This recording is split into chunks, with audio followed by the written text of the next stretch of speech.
More than 67% of stations on the New York City subway are not able to be used by all passengers, which, if they were built today, would put them in direct violation of the Americans with Disabilities Act. Passed in 1990, the ADA created accessibility rules that those 329 inaccessible stations violate. So, it's not a stretch to say that, if these station designs were constructed today, they'd be illegal. If they're illegal, then how are they still here? In short, they're old.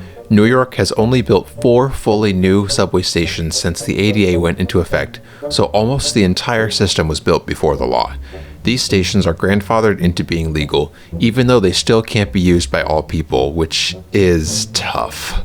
Today, we're going to visit a few of these ADA violating stations, and we'll learn some interesting lessons about rapid transit station design along the way. And we're starting here at the Smith 9th station. That's right, that big viaduct, there's a station on top of that. That's crazy to me. Let's go check it out.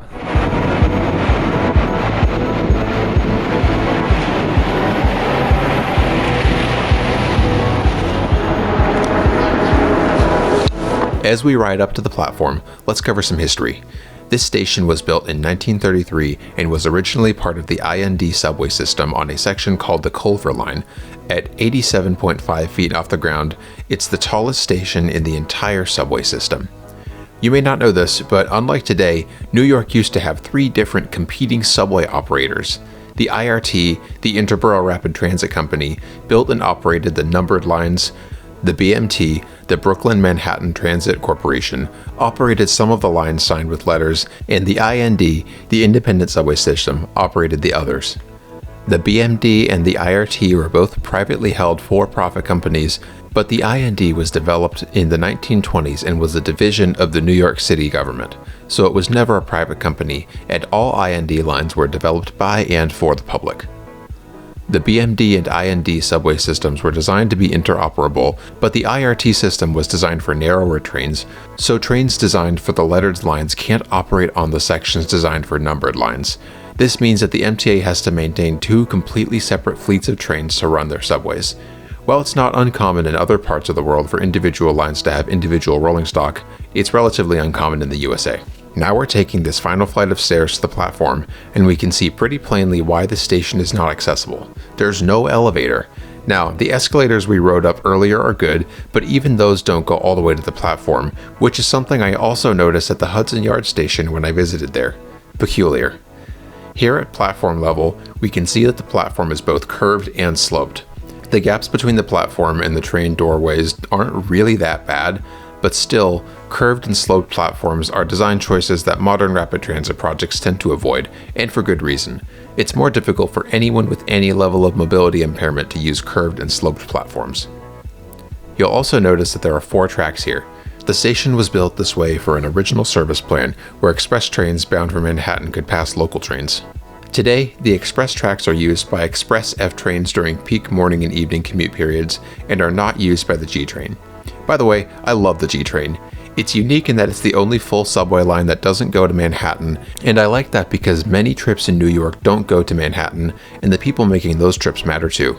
We'll close this visit to Smith 9th Street Station with some good news. This station is going to be retrofitted to include elevators, so soon the station will be accessible. This retrofit is included in the MTA's ambitious capital plan, and it really is great news. Part of why the station can be retrofitted is that it's elevated. If the station were below ground, a retrofit like this might require costly and complex excavation. Generally, modifications to existing subway stations are so expensive that they border on impossible, so the lesson here is, as Billy Joel might say, being in New York always makes me want to listen to Billy Joel. Anyway, up next, we'll visit the Bergen St station on the IND Culver Line, presently served by the G and F trains, which we need to distinguish because there's also a Bergen St station on the IRT Eastern Parkway line served by the 2 and 3 trains.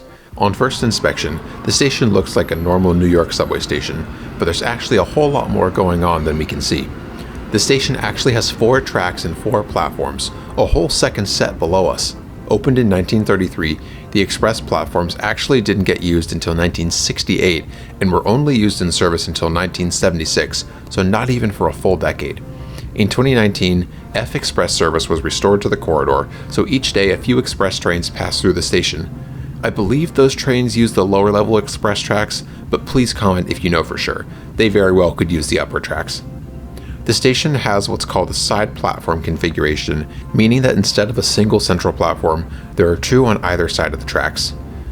This is probably the most common type of inaccessible station in New York City, and if you visit, chances are you'll encounter a station like this at least once.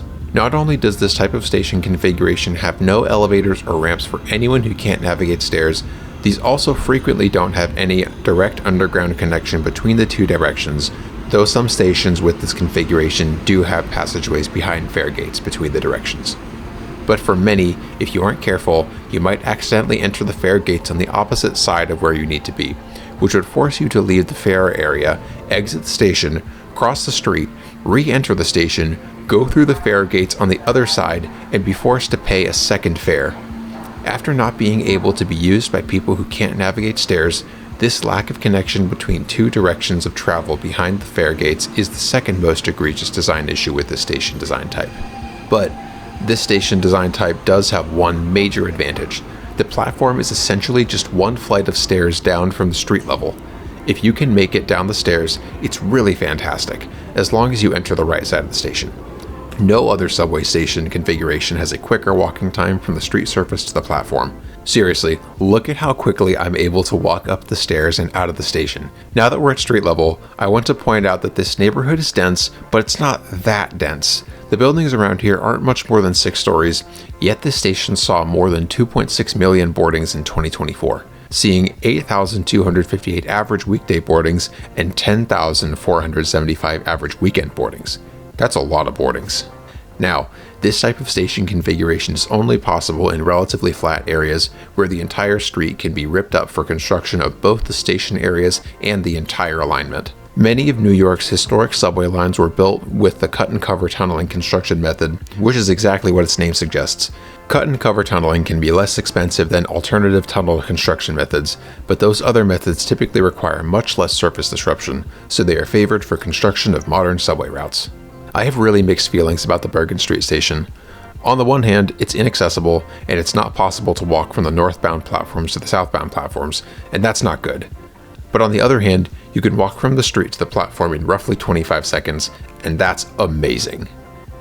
This station design is very simple, and I think that focusing on simplicity, especially for the flow of passengers through a station, is a good thing and something that should be at the top of mind for designers of future subway stations everywhere. That's not to say there's no place for deep-level subway stations, or that all new subway lines should be built using cut and cover.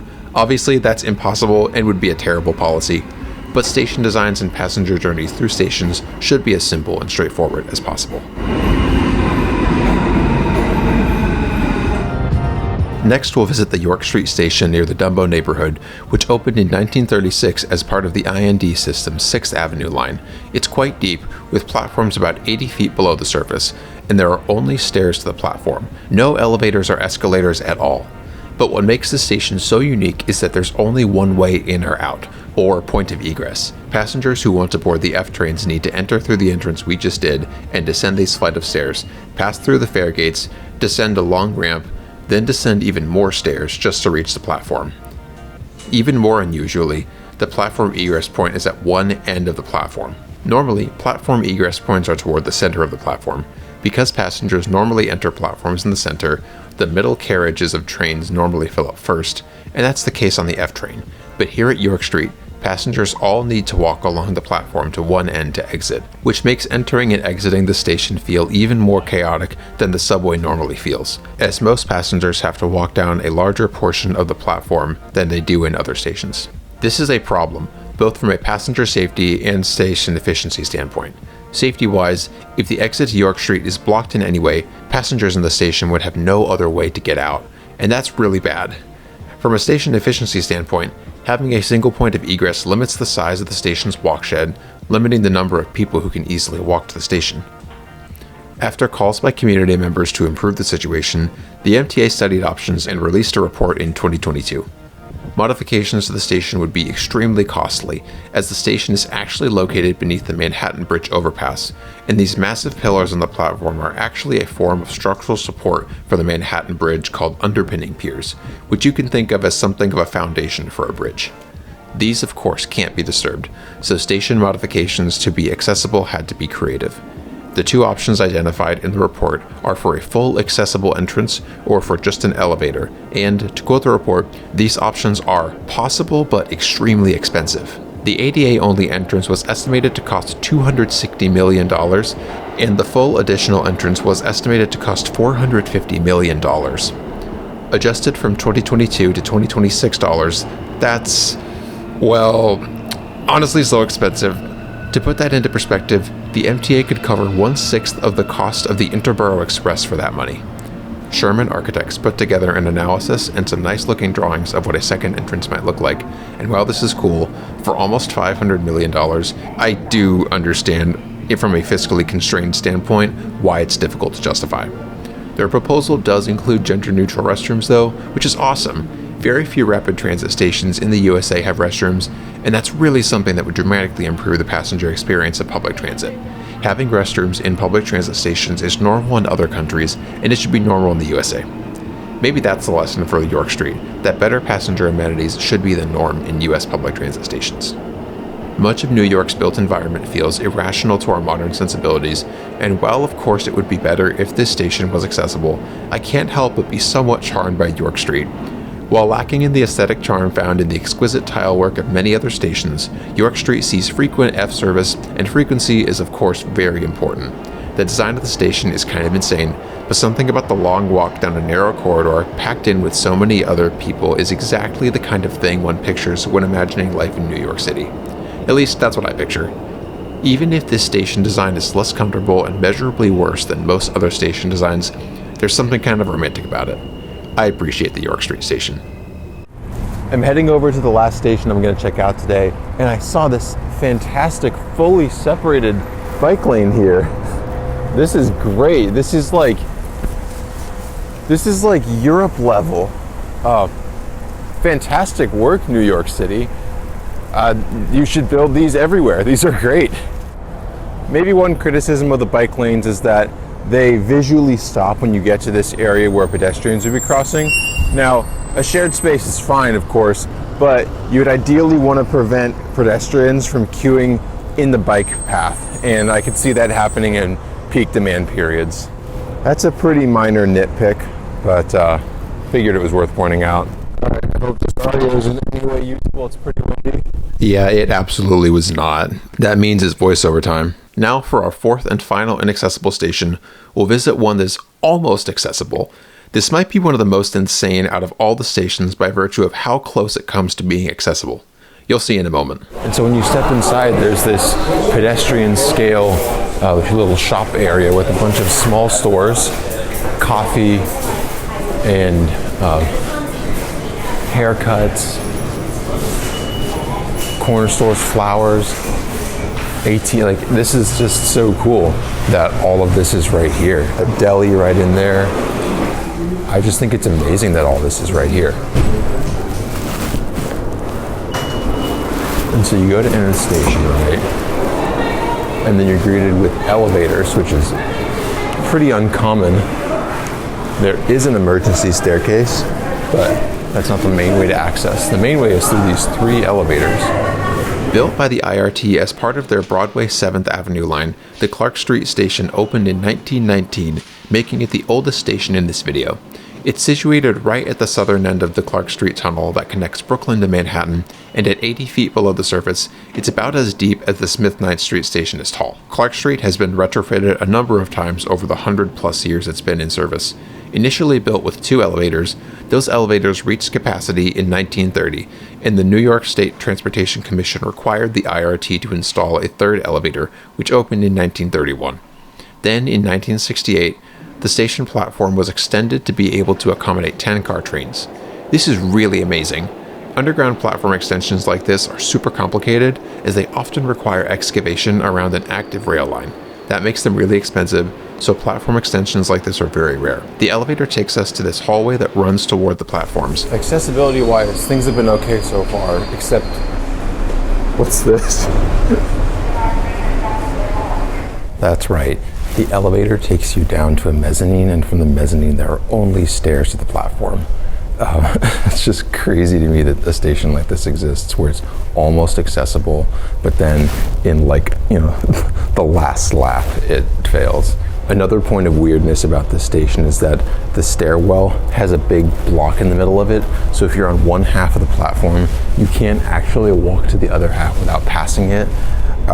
We set good examples in this channel, so I'm not gonna go over the yellow line. It's pretty crazy to me that you can't walk the full length of the platform without going upstairs. I don't think I've ever seen this in a train station before. If you have, please share where that was in the comments. I would love to hear about it. And of course, it's the only way in or out of the station. There is one way out. These platform edge barriers, though, this is a good thing. Even if you can't have platform screen doors, that is an improvement. These stations were pretty localized within the Brooklyn area where I happen to be, but there are inaccessible stations all across New York City. This is a real problem, and it's something that needs to be fixed as time goes on to make sure that everybody in the city can use the system. That is what people mean when they say equity. You might hear that buzzword and be worried or afraid or something like that, but you shouldn't be. It just means that everybody can do the things that they should be able to do if we think clearly. That's kind of how you could think about equity, at least in my opinion. Okay, I'm going to pause me right here. This is by no means an exhaustive or thorough definition of equity. I will not claim to be a subject matter expert on this, but maybe at its most simple, equity is about what's fair based on the actual position that people are starting from. And if you want to learn more about it, I would absolutely encourage you to do so. And it just doesn't make sense to have stations that some members of society can't use. Obviously they weren't thinking about that 100 plus years ago when most of these stations were constructed, but there is local 2, train 2. Luckily we know better now, and as time goes on, New York City can improve their station accessibility. Thank you so much for making it to the end of this video. I have a blast making these, going and riding trains, so if you enjoyed it, you can stick around. I've got